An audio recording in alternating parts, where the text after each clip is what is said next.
Hoje eu vou responder sobre o fundo reserva, o que é, para que serve, que compras são permitidas dentro do sistema de consórcio, o que fazer com as sobras de créditos não utilizados, como se define o número de participantes num grupo, o que acontece se você desistir do consórcio, qual a finalidade do seguro de vida em grupo presente no consórcio e que grupos de consórcio com prazos reduzidos será que vale a pena? Posso comprar máquinas para a indústria? Nós vamos ter a resposta a essas perguntas já, começando o nosso vídeo. Então, muito bem, quem sou eu? Meu nome é Carlos do Brasil, eu trabalho com consórcio desde 2004, represento algumas marcas de consórcio como a Caixa, Rodobens, um consórcio, o Grupo Canopus, e eu sou parceiro corretor da Porto Seguro. Então, se você quiser falar comigo, está aí o meu contato, pode falar comigo sem nenhum problema, tá bom? E também está aí o nosso site para facilitar a nossa comunicação. Mas vamos lá, fundo reserva. A pergunta, ele volta no final? Bem, muitas pessoas imaginam que o fundo reserva ele volta na sua totalidade no final do grupo. Sim, em alguns casos pode até acontecer de voltar parcialmente esse fundo reserva. Mas olha só, o próprio nome diz, fundo reserva. Qual o objetivo de um fundo reserva? Suprir uma emergência. Por exemplo, para analisar o consórcio, um grupo de imóvel, por exemplo, ele tem 15 anos, tem grupos que chegam a 20 anos. Então, ele passa por estágios, passa por épocas em que tem suas emergências. Que emergências são essas? Às vezes, uma inadimplência contínua de um consorciado já contemplado. Às vezes, como se diz, a falta de uma complementação de um crédito para a contemplação em um determinado mês. Então, são situações emergenciais que esse fundo ele pode ser utilizado com esse propósito. Além, é claro, das condições já previstas no contrato para o uso do fundo reserva, né? Então, ou seja, se o grupo ele tiver uma boa administração, o grupo ele tiver uma boa saúde, dificilmente vai fazer uso recorrente desse fundo. Mas ele serve para isso, ele está lá com esse objetivo. Então, ou seja, ele volta ao final do plano o que não foi utilizado, ok? E como que ele volta lá no final do plano? Ele volta com umas correções, em geral a administradora manda um telegrama, manda uma correspondência para o consorciado. Por isso que é importante você deixar o seu endereço sempre atualizado, porque essa correspondência vai para a sua residência. E se ninguém der sinal, se ninguém informar, olha, ok, eu vou receber, eu vou ir buscar, esse fundo ele fica na conta da administradora, só que ela pode cobrar uma taxa de permanência, tá bom? Até esgotar toda a reserva, ok? Então ele é importante para o grupo, por quê? Um grupo de consórcio, para ser bem sucedido, para ser um grupo bom, precisa ter contemplação. Então o fundo reserva ele atua suprindo complementarmente esses grupos para que não falte saldo para as contemplações. Uma outra dúvida muito comum, posso usar o crédito contemplado do consórcio para comprar uma casa do programa Minha Casa Minha Vida? Então vamos lá, o que pode e o que não pode. Veja só, se você quer comprar um imóvel que está sendo vendido, ou seja, ele está sendo comercializado, tanto pelo programa Minha Casa Minha Vida, quanto por outras formas, não tem nenhum problema você comprar aquele imóvel. O que você não pode é usar o consórcio mais o programa Minha Casa Minha Vida no mesmo imóvel, até porque não existe isso, não é possível, ok? Não é possível utilizar duas fontes pagadoras para o mesmo bem.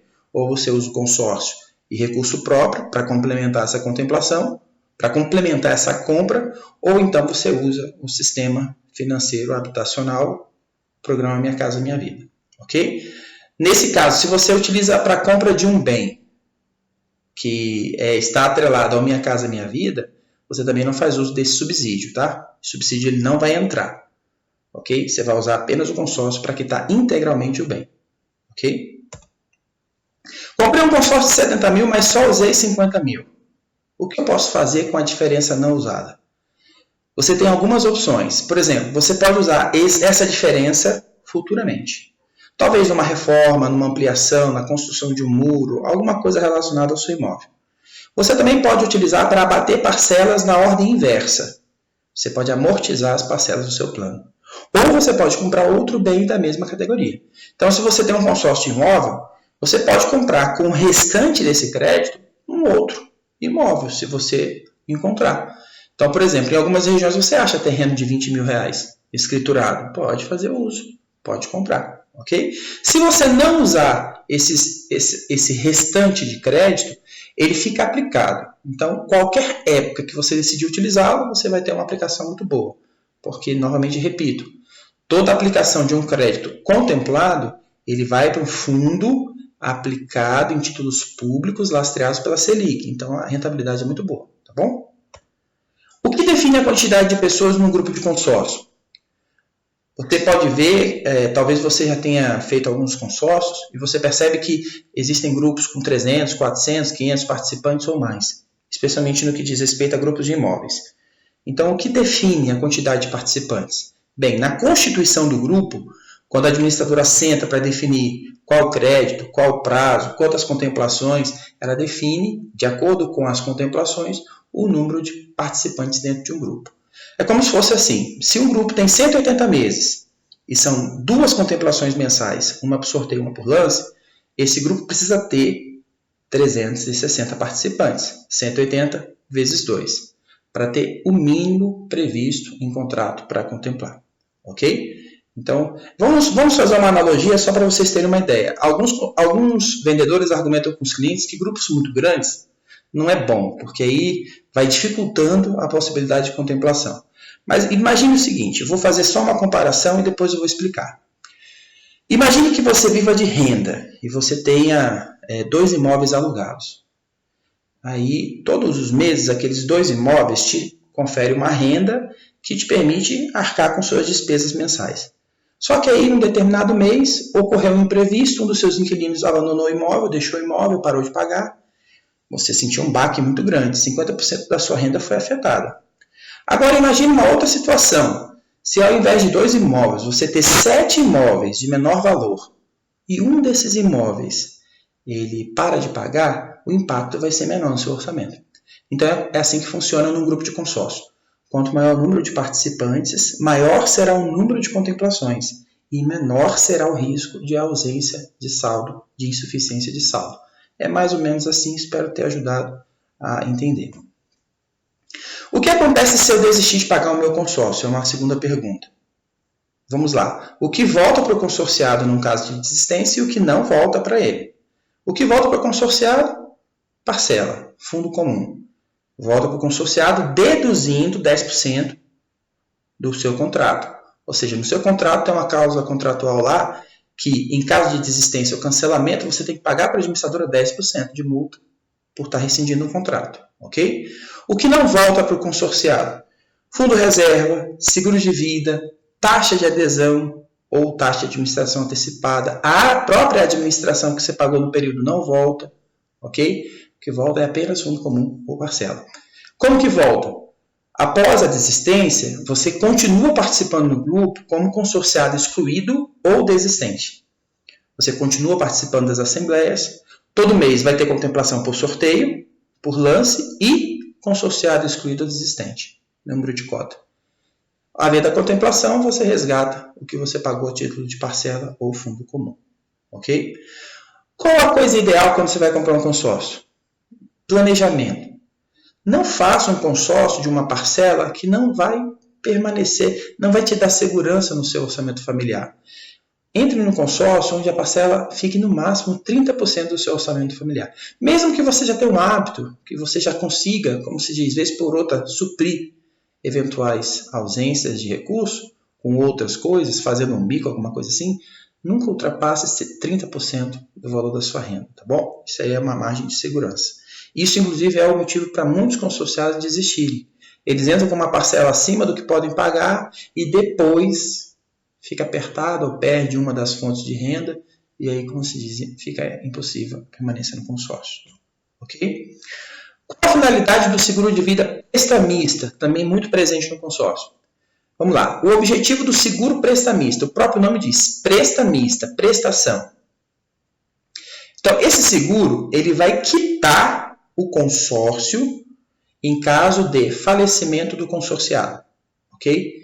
Em caso de morte ou invalidez permanente, alguns contratos prevêem isso, o contrato é quitado. Se o bem já tiver sido contemplado e faturado, ou seja, se o imóvel já tiver sido comprado com o consórcio, liquidou a dívida, não tem mais nenhuma dívida, o imóvel é desalienado.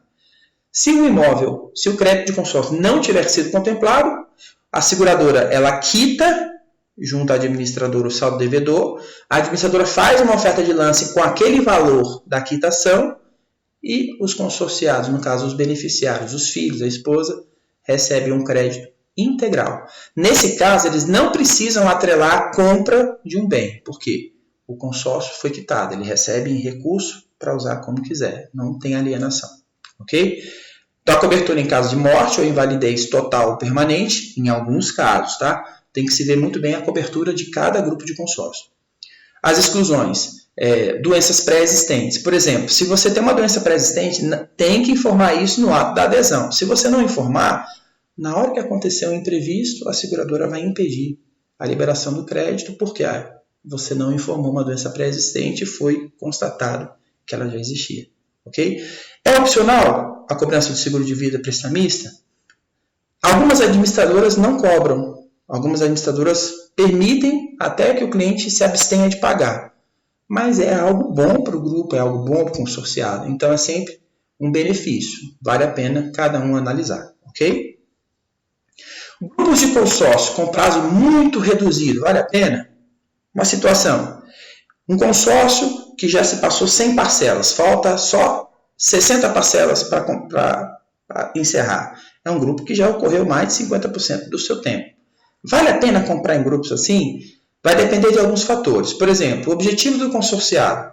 Olha, tem consorciado que entra num grupo de consórcio e ele quer contemplar logo, não importa qual seja o valor da parcela. Então, esses grupos são mais indicados para casos assim. Ok? Agora, é claro, é sempre bom analisar se o grupo que você está comprando em prazo reduzido, ele tem uma taxa competitiva. Porque, convenhamos, já se passou mais de 50% do prazo. Não pode ser a mesma taxa que é cobrada de quem entrou lá no início. Então, é bom cada cliente analisar esse diferencial para valer realmente a pena, né? Porque você vai comprar com prazo menor, então o ideal é você achar uma solução que tenha esses atributos. Quando um cliente me procura querendo um grupo em andamento, muito corrido, eu faço questão de dar atenção a essa questão aí. Ó, a taxa do grupo já reduziu também 50%, eu consigo uma promoção para você, isso torna-se um diferencial. Qual é o melhor consórcio para aquisição de máquinas industriais? Bem, existem máquinas industriais de pequeno, de médio ou grande porte. Então, ou seja, você tem que respeitar a segmentação do bem. Então, por exemplo, se o seu consórcio é de imóvel, você não pode comprar uma máquina industrial. Okay? Se o seu consórcio é de bens e máquinas pesadas, de caminhão, trator, algumas administradoras permitem que você utilize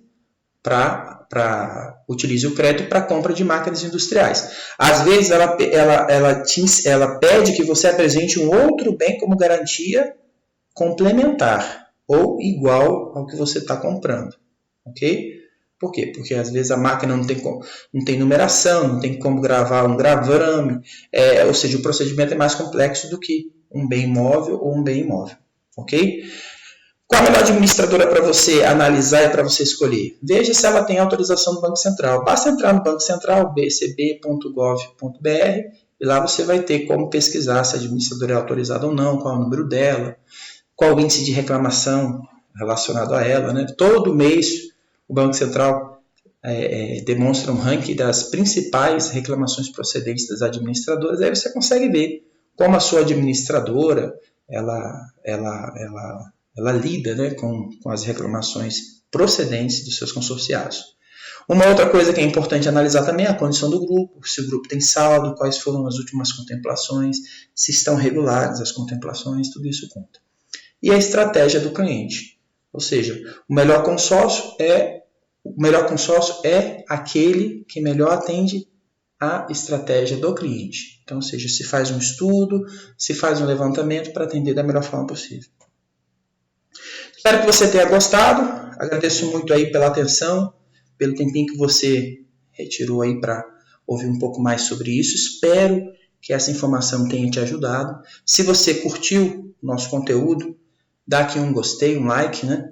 Recomendo o nosso canal para os seus amigos, para os seus familiares. Se inscreva nele, ele está crescendo. Nós vamos trazer conteúdos relevantes sempre que possível para ajudar os nossos clientes nessa fase de decisão e esclarecimento. Se você tiver algo relacionado ao seu consórcio em ativo, que você precisar de uma ajuda, precisar de um esclarecimento, pode me contatar também, meu telefone está aí, o meu site, onde você também pode preencher um formulário, e eu vou ter o maior prazer em retornar. Mais uma vez, muito obrigado, tenham todos aí um excelente dia, um maravilhoso meio e fim de semana, e mais uma vez, muito obrigado.